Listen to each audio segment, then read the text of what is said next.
Hi dears, ഞാൻ പ്രീത. ഇന്ന് ഞാൻ ഉണ്ടാക്കുന്നത് ഈത്തപ്പഴം പൊരിയാണ്. അതിന് കുരു കളഞ്ഞ് മാറ്റി വെച്ച ഈത്തപ്പഴം എടുത്തിട്ടുണ്ട്. അതിൻ്റെ കൂടെ ഞാൻ 1 കപ്പോളം മൈദ എടുത്തിട്ടുണ്ട്. കൂടാതെ 2 സ്പൂൺ കോൺഫ്ലവറും ചേർക്കുന്നുണ്ട്, ഒരു പിഞ്ച് ഉപ്പും. ഇനി ആവശ്യത്തിന് വെള്ളം ഒഴിച്ച് കുറച്ച് തിക്ക് പരുവത്തിൽ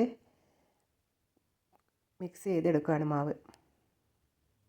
ഈ ഒരു കൺസിസ്റ്റൻസിയിലാണ് ഉള്ളത്, കണ്ടില്ലേ?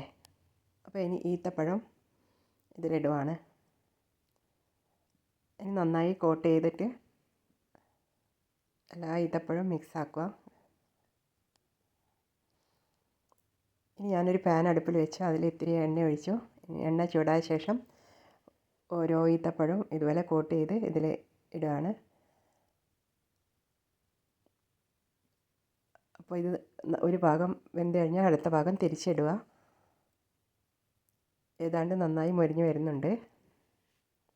വൈകുന്നേരത്തെ ചായക്കൊക്കെ കഴിക്കാൻ വളരെ എളുപ്പത്തിൽ ഉണ്ടാക്കാൻ പറ്റുന്ന ഒരു വിഭവം. ആകെ 2 ഇൻഗ്രീഡിയൻസ് മാത്രമേ ഉള്ളൂ, വേറൊന്നും കൂടുതലായിട്ട് ആവശ്യമില്ല.